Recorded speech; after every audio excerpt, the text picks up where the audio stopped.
what else has been hidden from us. I realize that each class has been rather packed with information which seemed to come out of a fire hose for some, therefore making the comprehension and consumption of all this material a little difficult to accomplish. This next subject, I don't think it's going to be any different. In fact, you may find your brain trying to reject so much new information and wanting to shut down and go watch a good comedy movie.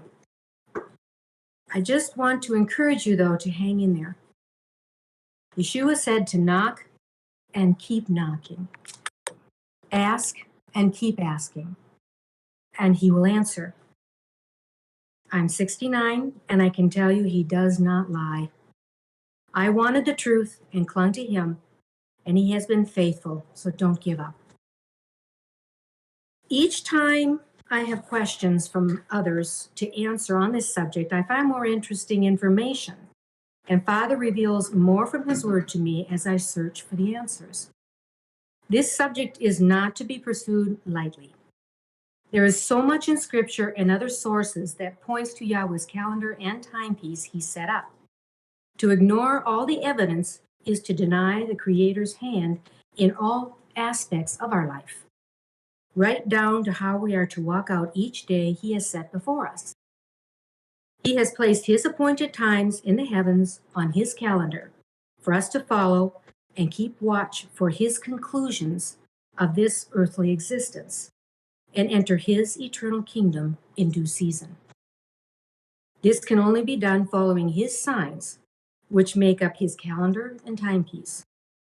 I hope you will join me in this revealing walk down a path that has been hidden for some time, and set aside your preconceived ideas of how and when we follow Father's feast times. Start fresh in learning what is the possible pattern and ordinances that he has set in motion from the very beginning. I would like to go a little deeper into the writings of Enoch on the intricate workings and preciseness of Yahweh's timepiece. There is another aspect we need to consider when determining the beginning of the first month of the beginning of the year according to Yahweh's instructions. Let's look at slide 1. Leviticus 23. Speak to the children of Israel and say to them, when you come into the land which I give to you and reap its harvest, then you shall bring a sheaf of the first fruits of your harvest to the priest, and he shall wave the sheaf before the Lord, to be accepted on your behalf. On the day after the Sabbath, the priest shall wave it. Deuteronomy 16. You shall count 7 weeks for yourself. Begin to count the 7 weeks from the time you begin to put the sickle to the grain. We have all read these verses enough to be quite familiar with their contents. What I would like you to do is notice the wording in these verses, and reap its harvest, and begin to put the sickle to the grain. Both these statements of action require the fields to be ripe for total harvest commencement. The main emphasis for determining the right month for Aviv has always been the barley ripening. If any of you followed the checking of the barley fields in Israel this year, you would have been privy to the debate of whether the grain was ripe enough for Aviv or not. The decision to call them ready won out, and we had the first month starting in March, and Passover was on the 28th of that month. However, there is also the position of the sun in the constellations that seems to have been forgotten through the years. There's an interesting sentence found in the book of Josephus that has been overlooked or ignored through the years. Let's go to slide 2. In the month of Xanthicus, which is by us called Nisan, and is the beginning of our year, on the 14th day of the lunar month, when the sun is in Aries. I have always been an advocate for putting all the puzzle pieces together that lay before me on any subject. On this particular puzzle piece, I have been behind in doing so. I guess we all have times when we miss a lead or stay so focused on a certain line of thought that we don't see evidence that could be available for the researching. This is where I have been with this subject I am now engaging in. According to Josephus, we should be celebrating Passover when the sun is in the constellation Aries by the 14th of the month of Aviv, or Nisan. And according to Jubilees and Enoch, if the sun's course through the constellations was not kept in consideration in determining the feasts of Yahweh, things would begin to go askew. Let's look at slide 3. Jubilees. Thus it is engraven and ordained on the heavenly tables, and there is no neglecting this commandment for a single year or from year to year. And command thou the children of Israel that they observe the years according to this reckoning, 364 days, and these will constitute a complete year. And they will not disturb its time from its days and from its feasts, for everything will fall out in them according to their testimony, and they will not leave out any day nor disturb any feasts. But if they do neglect and do not observe them according to his commandment, then they will disturb all their seasons, and the years will be dislodged from this order, and they will neglect all their ordinances. And all the children of Israel will forget, and will not find the path of the years, and will forget the new moons and seasons and Sabbaths, and they will go wrong as to all the order of the years. In that sentence above, about forgetting the new moons and the seasons and Sabbaths, it is not saying they will forget those times, but they will forget the proper times of them. For right before that statement, it says, and will not find the path of the years. Let's go to slide 4, Enoch. And he showed me all their laws exactly as they are, and is with regard to all the years of the world, and unto eternity, till the new creation is accomplished, which dureth till eternity. And the sun and the stars bring in all the years exactly, so that they do not advance or delay their position by a single day unto eternity, but complete the years with perfect justice in 364 days. So we have an anchor for the proper course of the year found in Josephus. The sun is to be in Aries at Passover. There's also another connection to a certain constellation, tying one of Yahweh's months to that particular sign. Let's look at slide 5, Revelations. Now a great sign appeared in heaven, a woman clothed with the sun, with the moon under her feet, and on her head a garland of 12 stars. Then, being with child, she cried out in labor and in pain to give birth. This is the sign of the sun in the constellation Virgo, with the moon under her feet, or in the Libra constellation area. One of the things it is describing is the time of Messiah's birth, and it coincides with the description found in Luke chapter 2. The last part of the description of the birth of Yeshua tells when this birth is taking place. Let's go to slide 6. And suddenly there was with the angel a multitude of the heavenly host praising God and saying, Glory to God in the highest, and on earth peace, goodwill toward men. The event that was going on in front of the shepherds in the sky was a great teruah. Teruah in Hebrew means clamor, that is, acclamation of joy, or a battle cry, blowing of the trumpets, joy, loud noise, rejoicing, shouting, high, joyful sounding. The day of the Feast of Trumpets is Yom Teruah. It is celebrated on the first day, that's new moon day of the 7th month, or Tishri.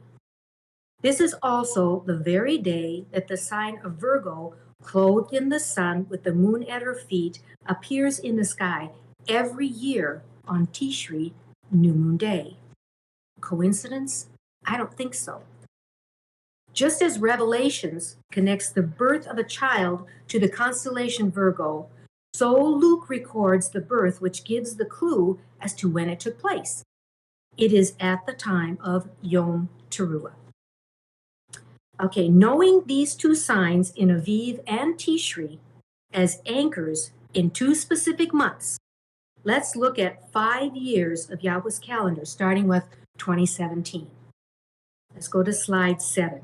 Can you put that on as the whole thing? Okay, you will see 2 charts side by side with columns set up for the different constellations in which the moon and the sun are found in the months for Aviv and Tishri. There is a chart for when we celebrated the feast, chart A, and a chart when we should have, according to the position of the sun, chart B. According to Josephus, the sun should be in Aries for Passover. And according to Revelations, Virgo is clothed in the sun with the moon under her feet for the beginning of the 7th month. I also have a column for the number of days that we're in each month. You will notice that there are 6 months of 29 days and 6 months of 30 days each year, just as Enoch said. As we go through the 5 charts of the calendar years from 2017 to 2021, you will see the 2 anchor constellations of the sun for Passover and Yom Teruah. The Jewish calendar has been off for years with this information. You can compare the difference with when these feasts were celebrated between the 2 charts, A and B. And in the constellations columns, you can see where they really lined up properly with Josephus and Revelations. Let's go through and compare chart A to chart B in this first slide. You will notice on chart A, Aviv, new moon, was celebrated March 30th. Okay, that's the 4th column in. And Passover was April 12th. If you will look at what constellation the sun was in at new moon, that's column 8, it was entering Pisces. It was in Pisces for Passover. Pisces is right before Aries.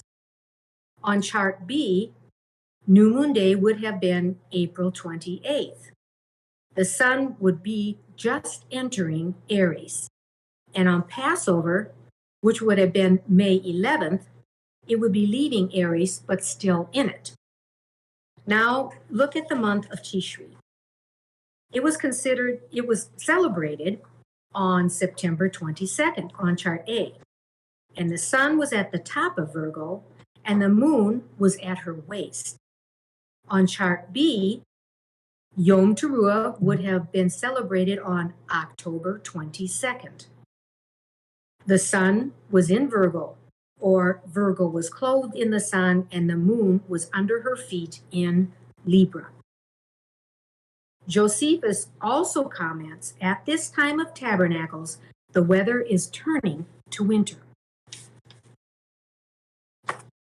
If we follow the anchor constellations, we should have celebrated Passover as shown on chart 1B. Instead, we celebrated it 1 month too early as seen on chart 1A, which also put Tishri too early.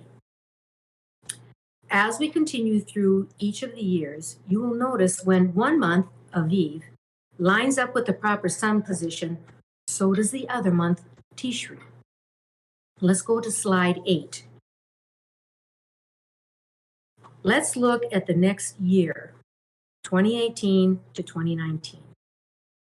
On chart A, we have Passover on April 1st. The sun is in Pisces, not Aries. On chart B, we have Passover on May 1st. The sun is right where it should be, in Aries. Chart 2A, Tishri. Yom Teruah was on September 11th. The sun was in Leo, which is before Virgo, and the moon was in Virgo. Chart B, we have Yom Teruah on October 11th. And Virgo is clothed in the sun with the moon under her feet in Libra. Both anchor months are right where they should be on chart B.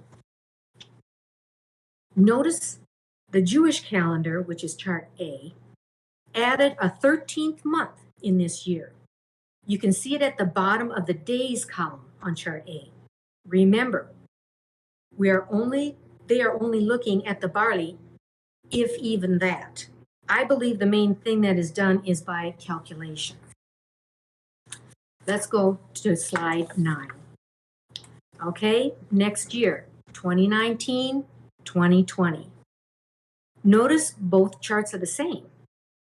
That is because they added the 13th month to adjust the calendar back into position with the year in the spring of 2019. This was shown on the last chart we looked at on the previous slide. However, if you look at where the sun is for Passover here on this chart, it is starting to fall behind. The sun is just entering Aries and has just left Pisces. And the moon at Tishri is too far up in Virgo. So at this year of 2019-2020, a 13th month should be added. And I did this on chart B. See at the bottom of the days column, it shows 8R2 and totaling 384 days. Okay, let's go to slide 10. On to 2020-2021. Chart A is already falling behind again. Passover was celebrated April 8th, and the sun was in Pisces. Yom Teruah was celebrated September 19th, and the moon was too far up in Virgo, way up by her waist. But look at chart B. The sun is right where it should be for Passover, which should have been May 18th, with the sun in Aries.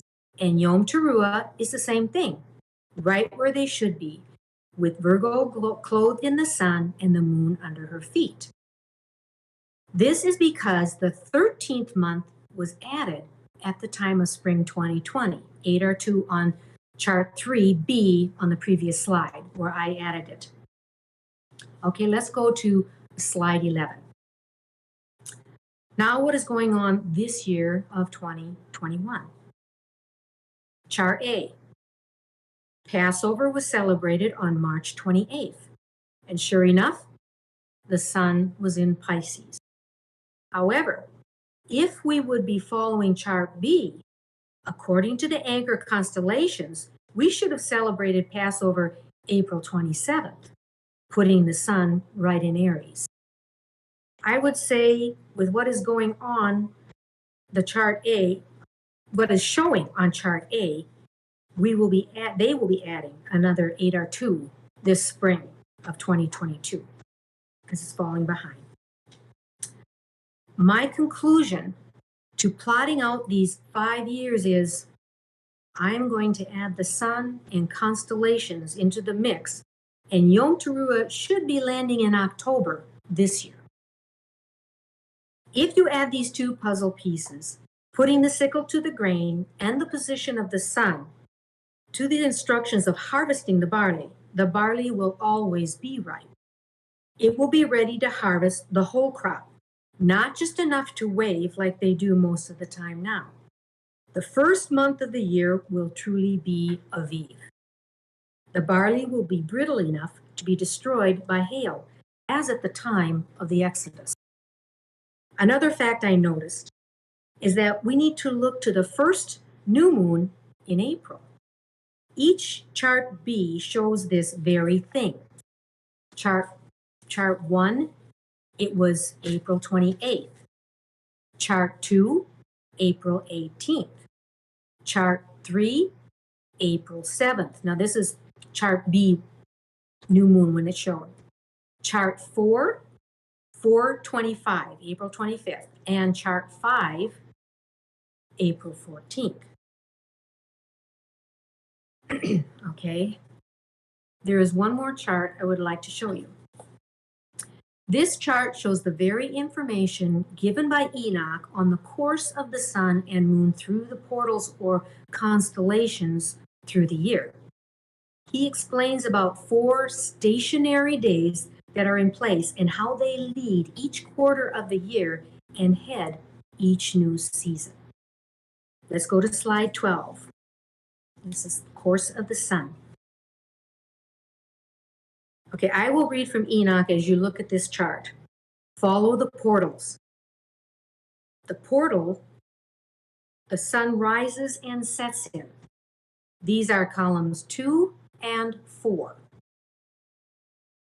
Enoch, chapter 82.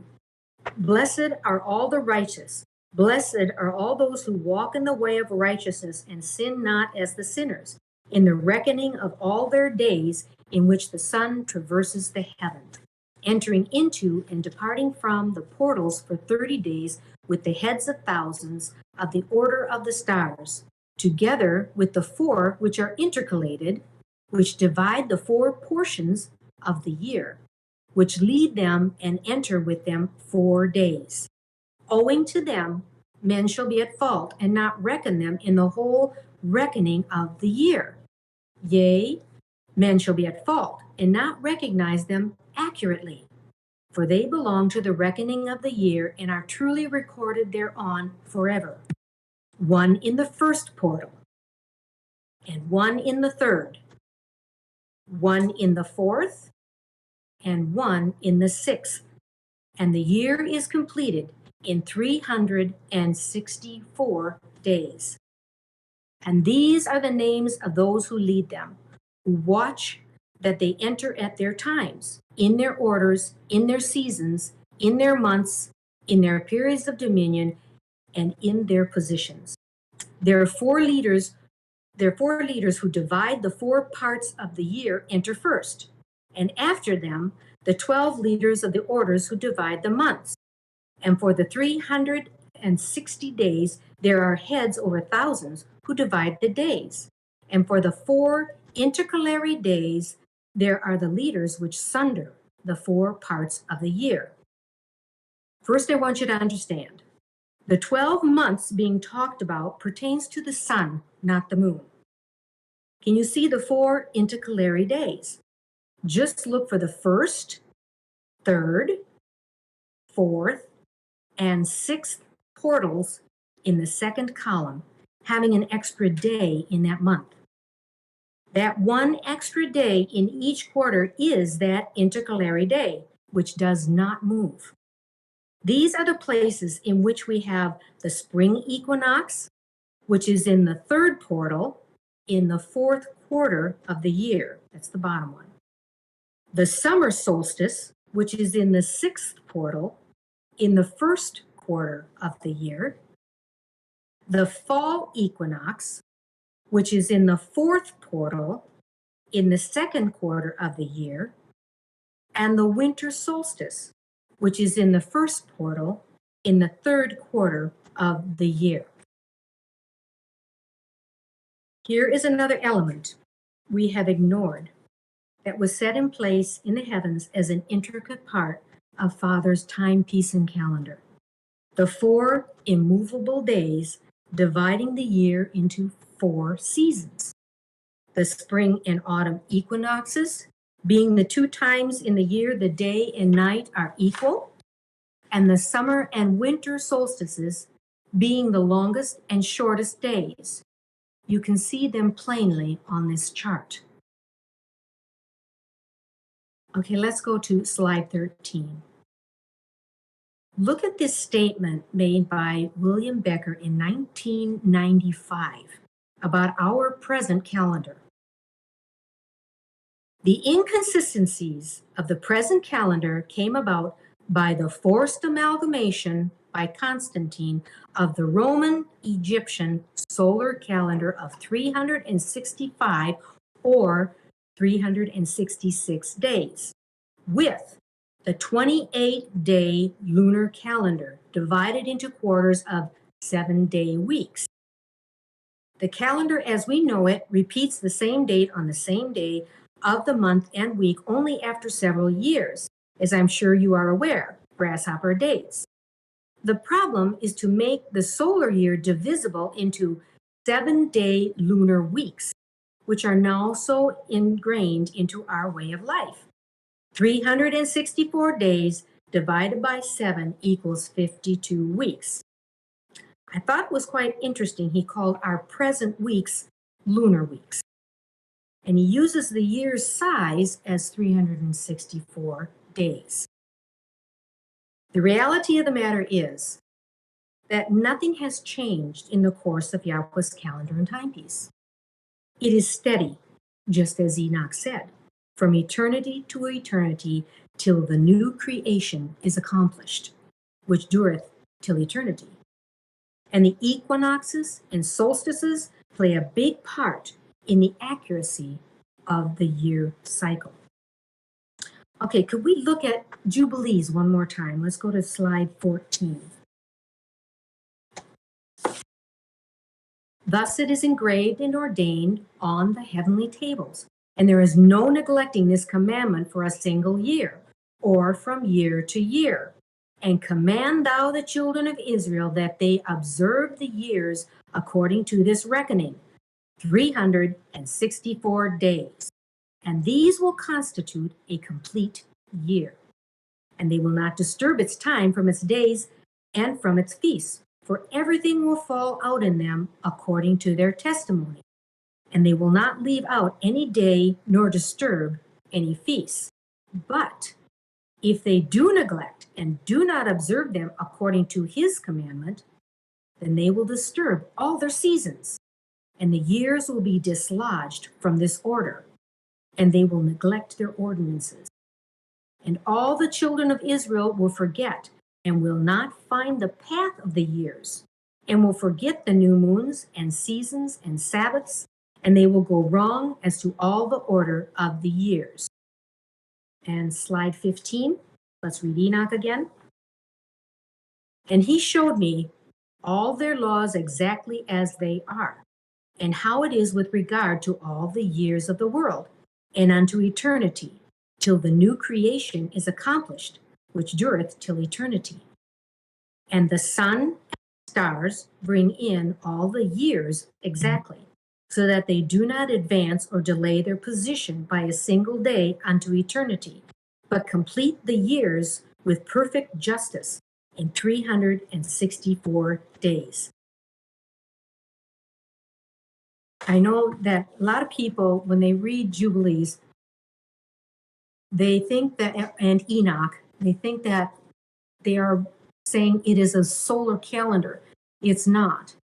It is a total, you have to have all three. You must have the sun, the stars, and the moon for God's calendar, because the moon has its own, it keeps track of the appointed times, whereas the sun and the stars keep track of the full year of 364 days. That's why sometimes the moon has 13 months to keep up with what the sun and the stars are doing.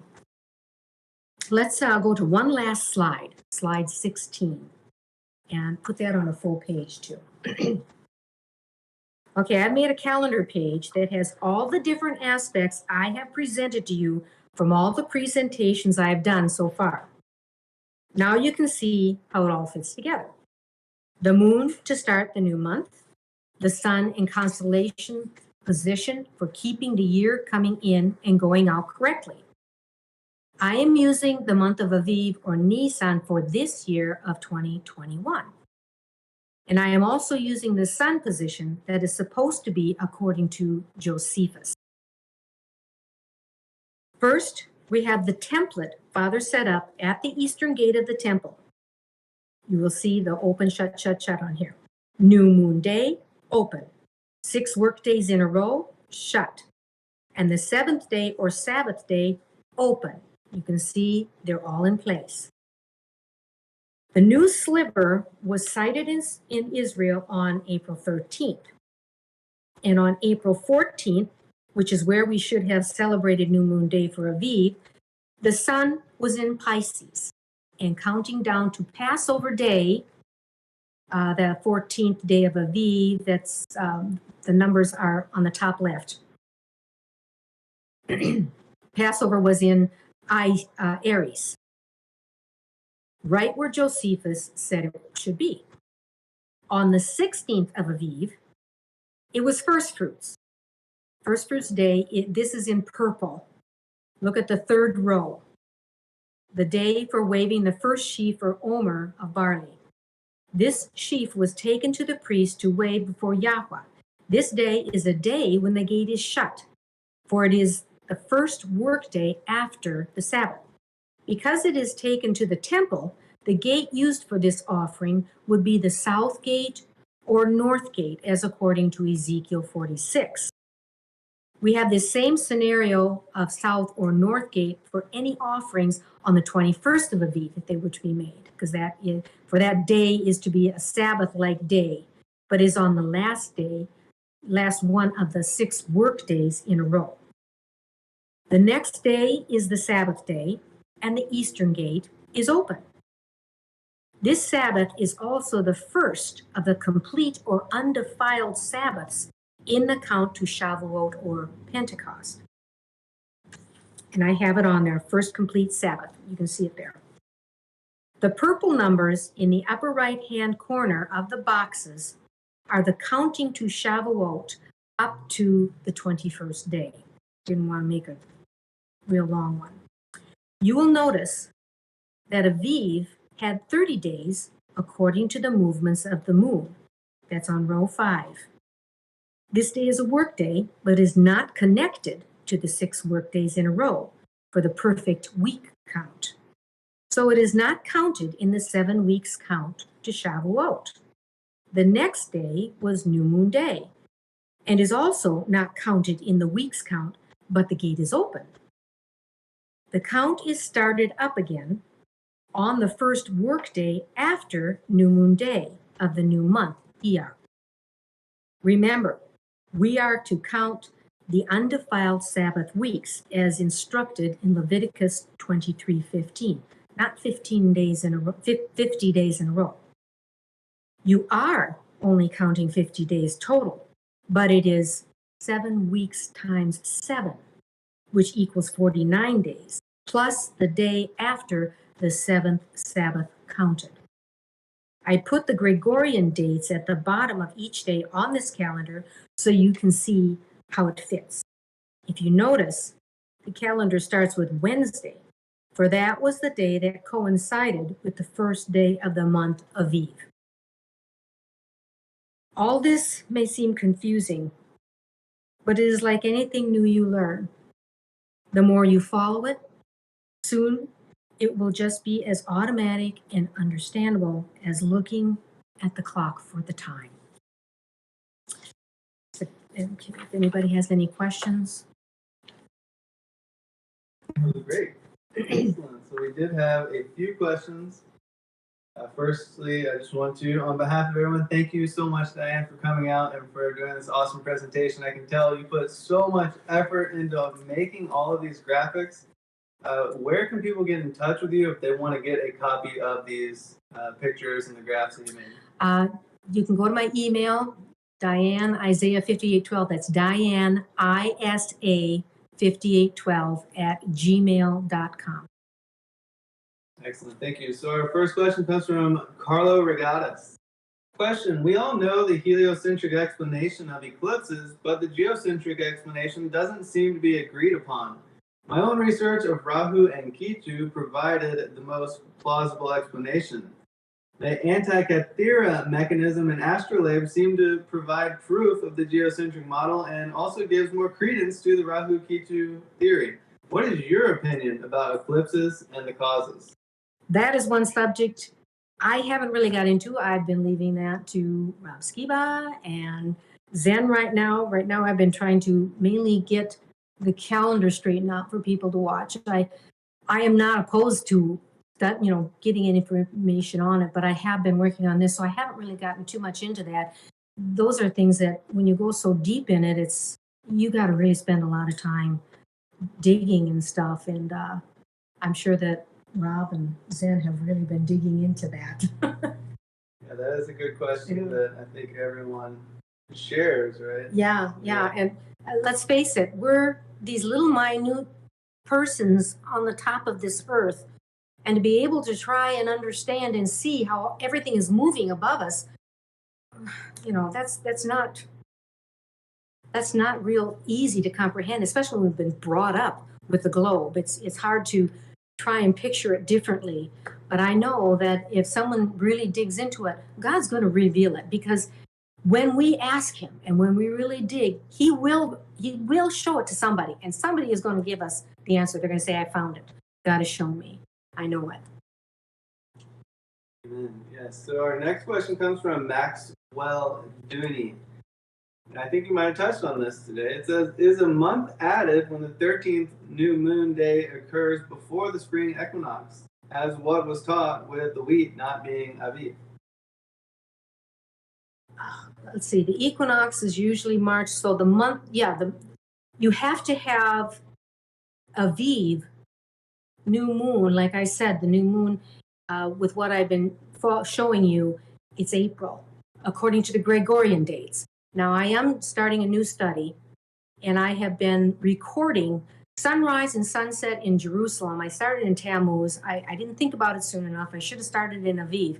But I'm going to be checking and see, does the equinox, where does it come with the Gregorian dates? Is it where they say it is March 21st, 22nd, March 19th?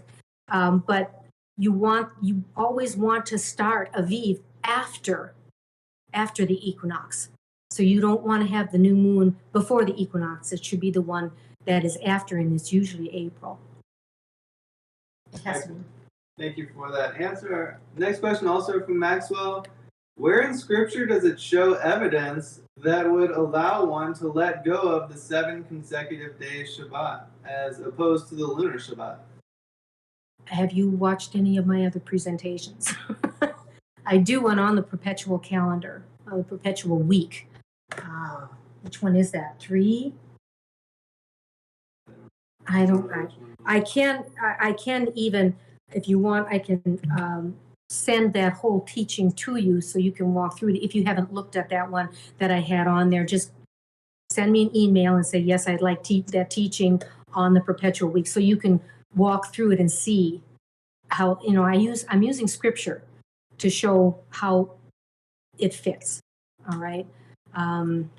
And ancient things too. So if you want that teaching, just email me and say, I would like that teaching so I can read it. Or you can go online and look on that teaching for that too, if you want to do that instead of read it. Yeah, he said, I prefer the lunar count, but don't know how to show others why the 7 consecutive days could be error. Yeah, it's not easy. It's one of those things. It's called cognitive dissonance. We're taught a certain thing, and it's hard to break free from that. But with all the stuff that God has shown me, it's just the way it is. But people have to be wanting to see it. You can't force someone to see it if they're not willing to. You just got to say, okay, Father, if they really want to know it, you spur them on. It's not easy to explain, especially if they don't want to. It's hard. But hopefully that one lesson that I did, it will walk you through, and you'll be able to see it more and maybe even know how to explain it better to someone. So Joshua Harrington is saying, double checking. So the first day of Nisan should always be the first new moon day after the spring equinox? No, because sometimes that would put it in March. You want it in April. It's the first new moon in April, not right after the equinox. It's the first new moon in April. Why is that again? Because of the 5 years that I went through. If you those charts also I will send to anybody who wants them, so you can sit and study them. You will notice that the new moon that keeps the sun in the proper constellation that follows those anchors in Josephus and Revelations is always April. The new moon is always in April. Excellent. All right, I think that is all the questions that we have. If anybody is in the Discord chat and you have any questions, please feel free to write it. Let me actually see if anybody posted any. Elmo said, is this where I type questions for Enoch class? Yes, it is. Elmo, if you're still with us. I see Mr. Will is typing. So maybe we'll give everyone a couple minutes. If you're joining in the YouTube live stream as well, please feel free to share your questions there. And we'll give you guys a couple minutes before we close out the class. Yeah, thank you again, Sister Diane, for joining in. There's a very interesting chart.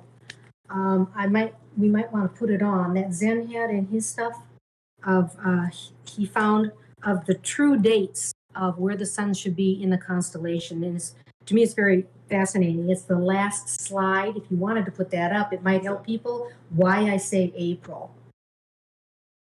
It shows the constellations, and then it shows the true dates of when the sun is in that constellation.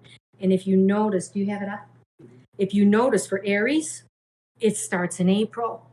Right there, it starts in April. And it goes through May 13th. And I pulled up Stellarium just to check some of these out. I checked Tishri and I checked Aries. And the sun is in that constellation from that time, from the 19th of April until about the 13th of May. It stays right in that constellation area. So that fits there where I said it must be April, new moon in April. And Tishri was the same way. For Virgo. It just starts entering Virgo in September 16th, and it starts leaving Virgo around October 30th. And if you have Aries correct, that month starts, Virgo will be correct too. Tishri will be correct too. Excellent. Thank you very much. So last question comes from Maxwell. So are we about to commence Elul, the 6th month? Yes. All right. Yes, there would be me. That is what we are doing. We are just leaving Av. Tuesday is the 29th day of the month of Av, so we'll be watching. And the predictions are that the moon will not be seen, which means it will be adding on a 30th day to Av, and Thursday would be new moon day. But I wait until I hear the announcement out of Israel before I make the final call on that. But that's what they are predicting, that it's going to be a 30-day month, according to renewedmoon.com. Is it .com or .org? Renewed Moon. I can't remember. Renewed Moon. Renewed Moon, yeah. So another question that you were talking about earlier, actually, this is a good one. Can we observe the sun and constellation without technology? Boy, now I know why I looked it up. I'm going to read something to you. I questioned that too. I thought, okay, now how in tarnation can you tell what constellation the sun is in? The sun is up. I mean, how can you tell? This I got off the internet. It's from the University of York, this guy, Tom Hartley. He said, an hour or so before sunrise, you can see the stars on the horizon clearly, before the sun's light starts to dim them. And you can see where the sun will rise, just below the zodiac constellation on the horizon to the east. You have to know your constellations, first of all. An hour after sunset, that same day, you can see the zodiac sign that is the other side of the sun to the west. Okay, knowing how the 12 or 13 in some ancient zodiacs constellations go in sequence means you can work out which one the sun is in quite easily. I thought that was a rather interesting. I found that and went, oh, okay. So it is possible. We're just so modernized and we let other people tell us what's going on. We don't know how to do this, but they knew how to do this. They watched the sky. That's why Josephus could say the sun was in Aries. He knew how to read the sky. We just have to relearn. If we really want to learn it, we can. We can. We just have to take the time. Excellent. Thank you. Great how that worked out. Yes. Next question comes from Hebrew Hippie. Did Yah have the day of first fruits on the 16th day of the first month or the 23rd day of the first month, since it was after the Sabbath, after the Feast of Matzah, to finish it off and start the counting? I asked this because they could touch him till he returned 8 days later. He arose on first fruits. That's the whole thing. Jesus Christ, our first fruits. He arose on first fruits, was the 16th, right after the Sabbath. This you can read in the Gospels, where it talks about after his crucifixion, what the women did, the timing, even talking about when the preparation day was. That preparation day for Passover was also the preparation day for Sabbath, which was the next day.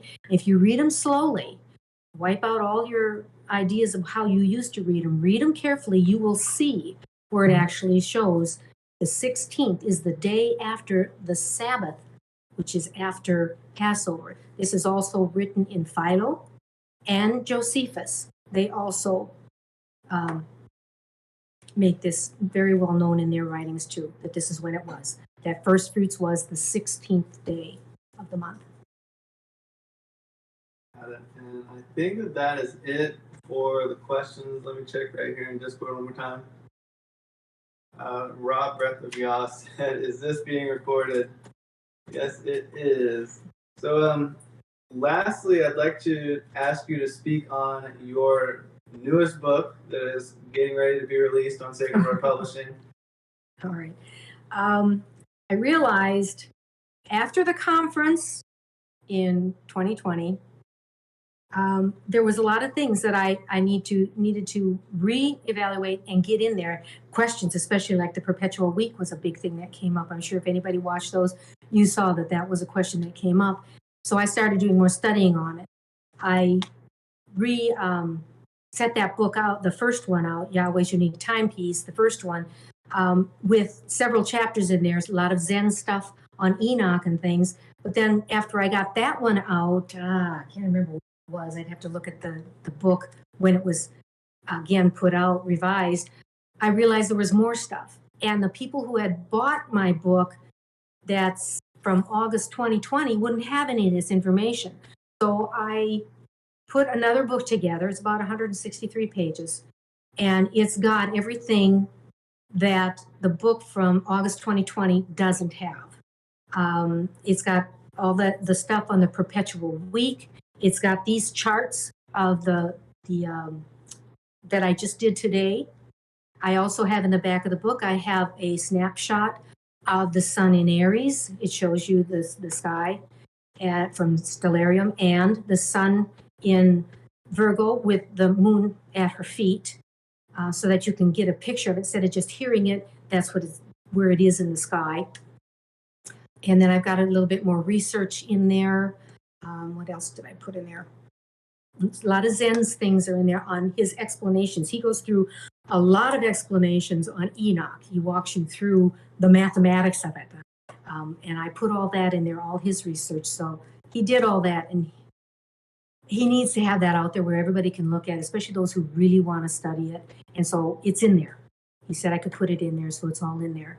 And you'll know which ones they are because Zen's name is on it. You know, wow, this is the stuff Zen's in. So I guess that's about all I can say about the book.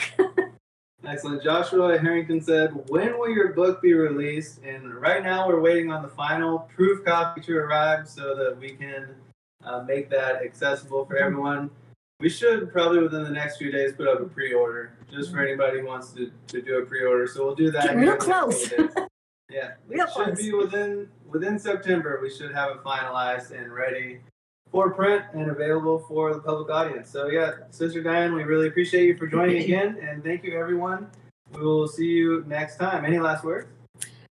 No, just that, Father, with all this information and all these of your children who are really reaching to understand your truth, I just pray, Father, that you open up their minds and their hearts, help them to understand as you helped me to understand, and give them the blessing of knowing your truth.